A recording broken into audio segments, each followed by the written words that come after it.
You ever have a teacher who just seems like they're out to get you, no matter how hard you try?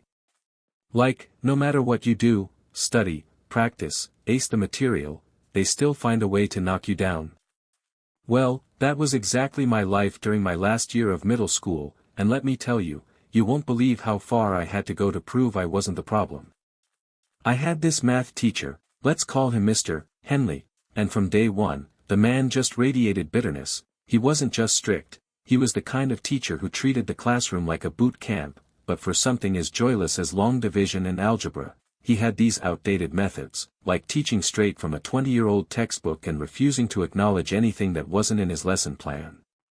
Now, I've always been decent at math, not a genius or anything, but I understood it. I even kind of enjoyed the puzzle-like logic of it, but Mr. Henley, he didn't care if your answer was right unless it was done his way. I remember one time I solved a problem using a faster method my mom taught me. She's a math teacher herself, and even though my answer was correct, he marked it wrong, just flat out wrong. His reason?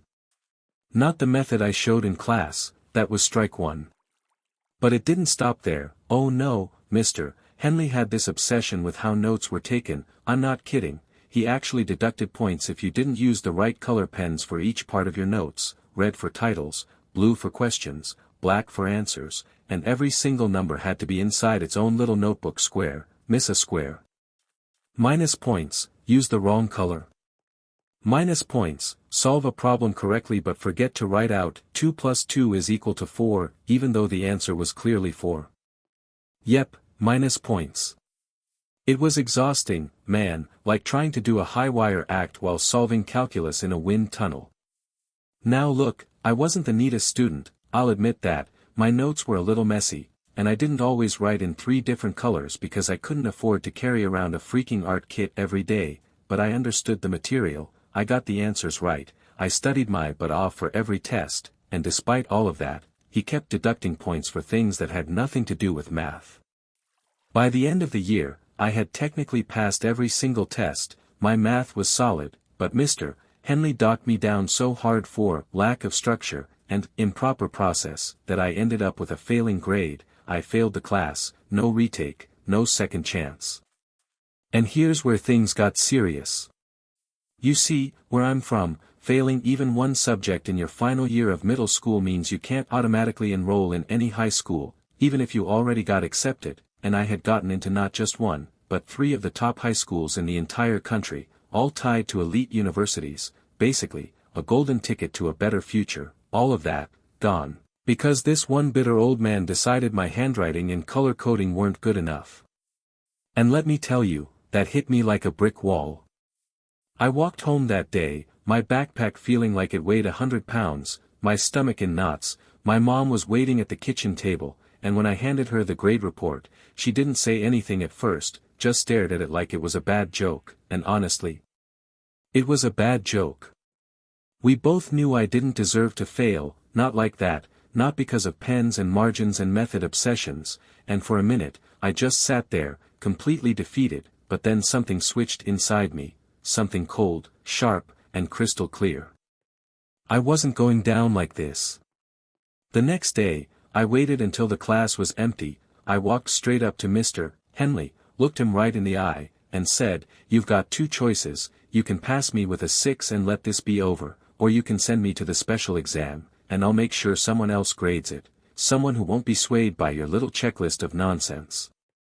He just smirked, like he didn't believe for a second I'd follow through. "Special exam it is," he said, like he was doing me a favor. That was the last straw. You won't believe what I did next, and trust me, neither did he. So, after Mr. Henley smirked at me like I was some dumb kid bluffing at a poker table, I walked out of that classroom shaking, but not from fear, no, it was pure adrenaline, rage mixed with cold-blooded determination. If he thought I was bluffing about the special exam, then he clearly didn't know who he was dealing with. See, here's the thing about the school system in my country, there's a little-known rule most students don't bother with because it's a huge pain in the neck, but me? I was fueled by months of injustice and pettiness so strong, I would have filled out 1,000 forms if that's what it took. When you fail a subject and have to take the special exam, there's this rare option: you can request an external government agent, an official teacher sent by the education department, to oversee and grade your exam independently from your school, and here's the kicker, whatever grade that agent gives you is final, the regular teacher, in this case, Mr. Henley, has to accept it, no exceptions.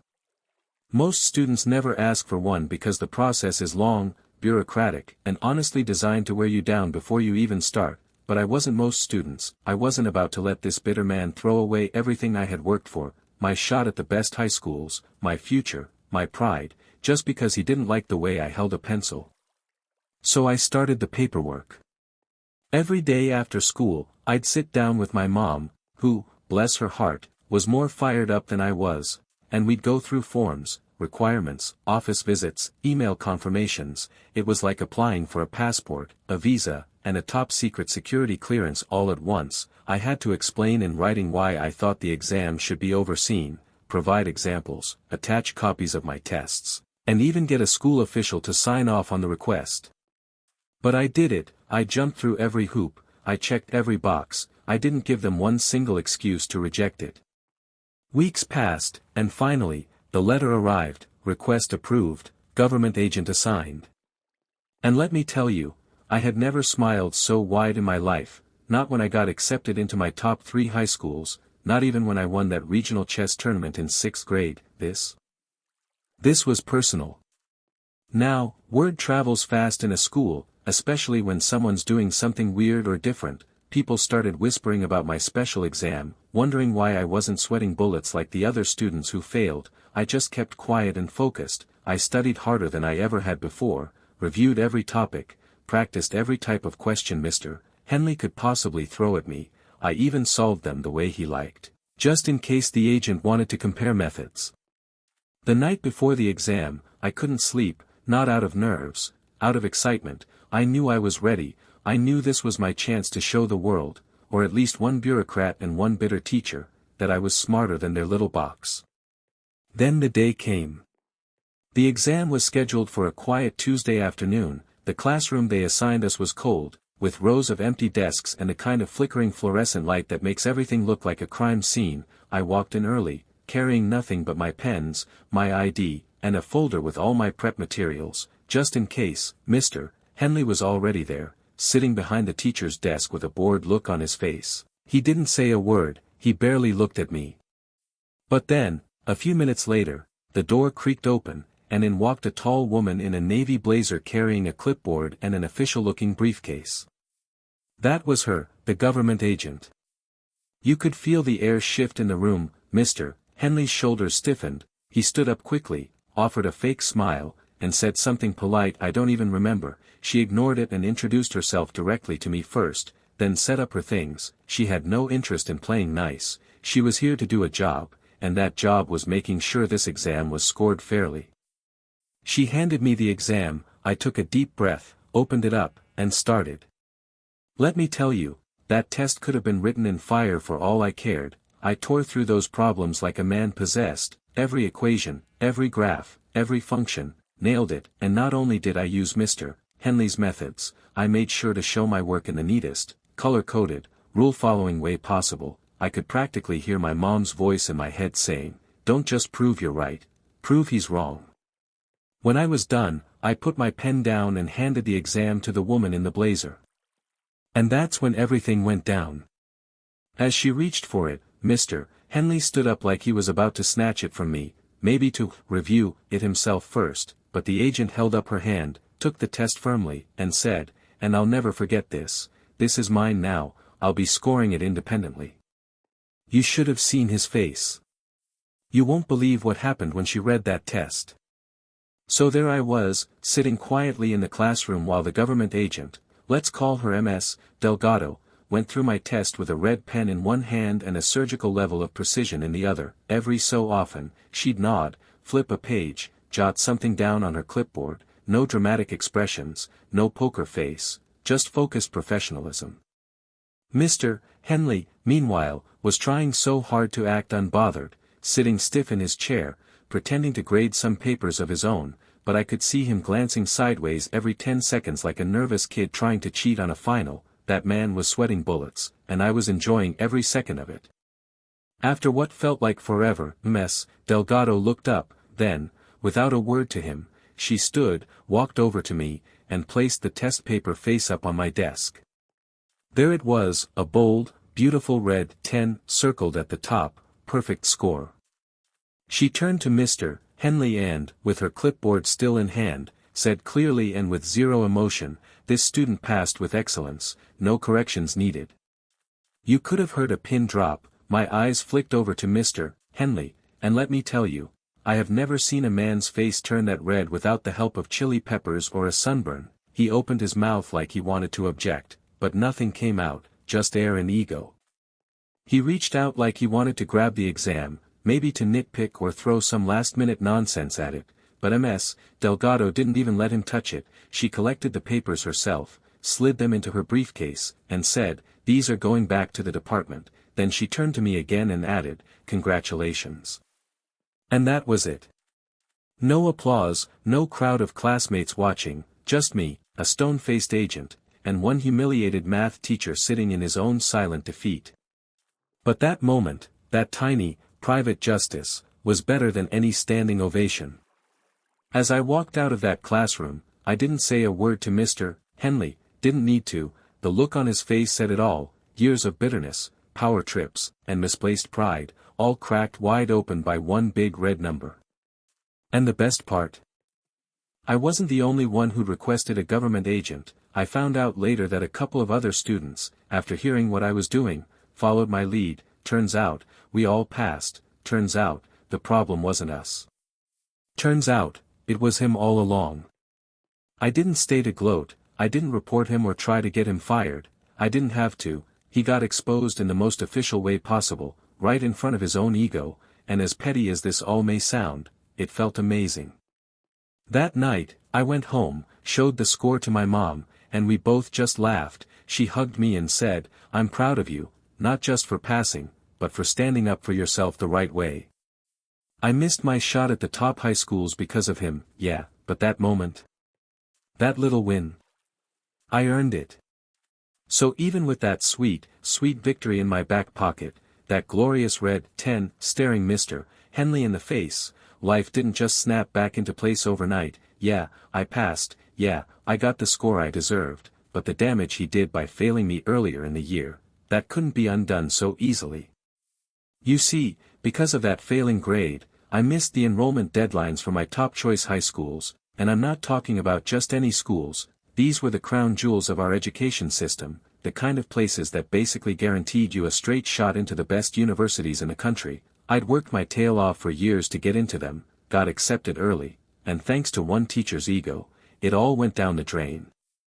So now, while all my friends were getting ready to attend the top-ranked academies, you know, the kind with labs that looked like something out of a sci-fi movie and alumni who had their own Wikipedia pages, I was scrambling, my options were limited, and the clock was ticking. In the end, I had to enroll in a private high school, and before you think, "Hey, that doesn't sound too bad," let me just say, it wasn't exactly what I'd planned. The school was fine, sure, but it wasn't free, and we weren't exactly swimming in cash.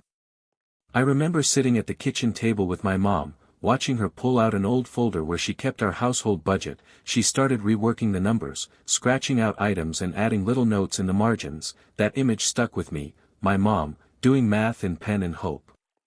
"I can pick up more shifts," she said quietly, "we'll make it work."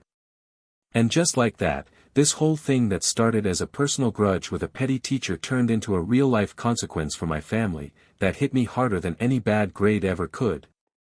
But here's the twist, and you won't believe what happened next. That private school, it ended up changing my life in ways I never expected. For starters, I met some of the best teachers I've ever had, people who actually cared whether you understood the material, who encouraged creativity and let us use whatever methods we needed to solve problems, as long as we got the right answer. Imagine that. Math teachers who didn't freak out if you didn't color code your notebook. One of them, Mr. Carter, pulled me aside after a class one day and said, "You've got a brain built for problem solving. Ever thought about teaching?" I laughed at the time. Me? Become a teacher? After everything I'd been through with my math teacher? No thanks, But he smiled like he saw something in me I didn't see yet and just said, "Think about it." And over the next couple years, I kept thinking about it, especially when I'd help classmates understand stuff after school. Turns out, I actually liked breaking down problems for people. I liked the way their faces lit up when something finally clicked. It wasn't the future I planned, but it started to feel like maybe it was the one I needed. Meanwhile, I was still gunning for university, and since I hadn't come from one of those elite public schools anymore, I had to do it the hard way: applications, essays, exams, the full gauntlet. But I poured everything I had into it, and when the results came in, accepted, first choice, the same university I would have gone to if none of this had ever happened, life came full circle. Mr. Henley thought he'd bury me in bureaucracy and bitterness, but all he did was plant a seed.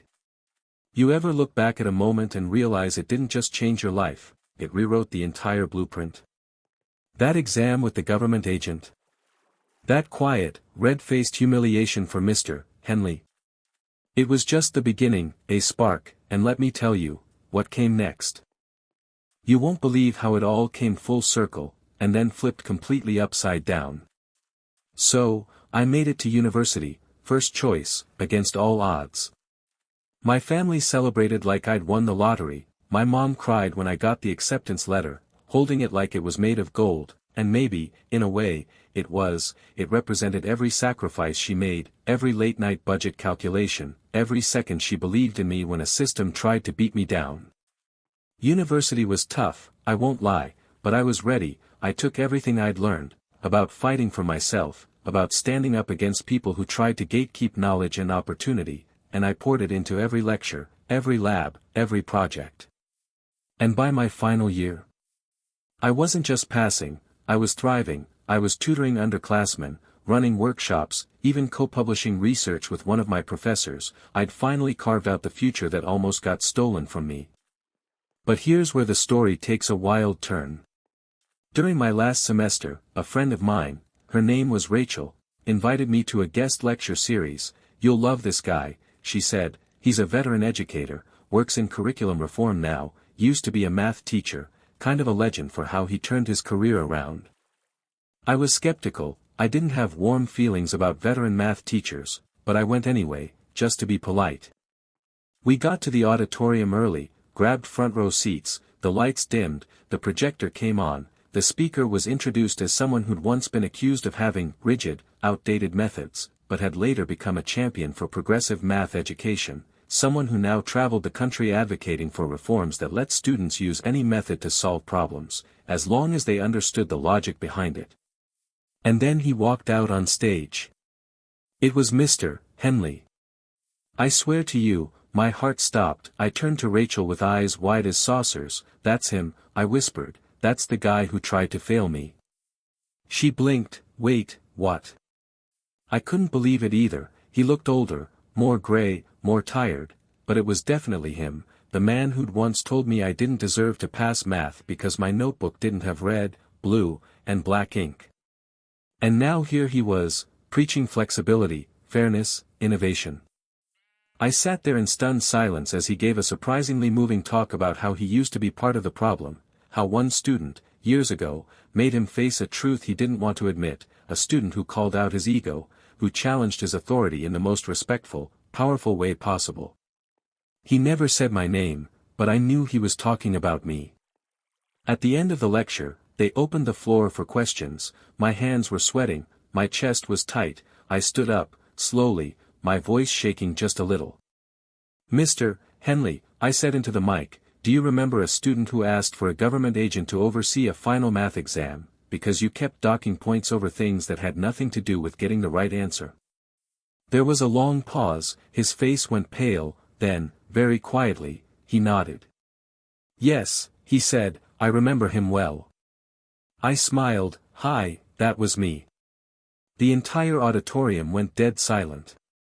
He stared at me for a long moment. I could see the recognition in his eyes. The exact second the pieces connected, his lips parted, like he wanted to say something, but no words came out right away. Then finally, he said, "I owe you an apology." You could hear a pin drop. "I've carried that mistake with me for years," he continued. you were right, I let my pride get in the way of your education, you weren't just a smart student, you were right to stand up for yourself, that experience changed the course of my entire career. Now that was a twist I never saw coming.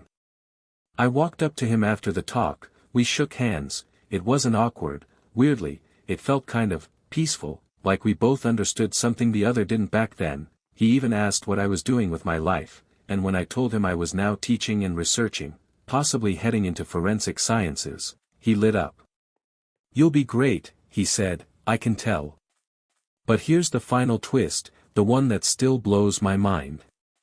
A few months later, as I was finalizing my master's applications, I got an email from the National Education Board. They were looking for early career researchers and reformers to join a pilot program, one aimed at designing a new nationwide math curriculum, a more flexible one based on student understanding instead of rigid formatting. I scrolled to the bottom of the email, curious how they'd even found me. And there, in the recommendation section, was a name. Henry T. Henley. Yeah, that Henley. He had recommended me for the program, said I was the student who opened his eyes, and he wanted me to help shape the next generation of education. So the man who once tried to block my future ended up giving me a key to unlock it even wider. Life's funny like that, you never know who's watching, or who's learning from you in silence. And that, my friends, is how I turned a bitter defeat into the most unexpected win of my life. Thanks for listening.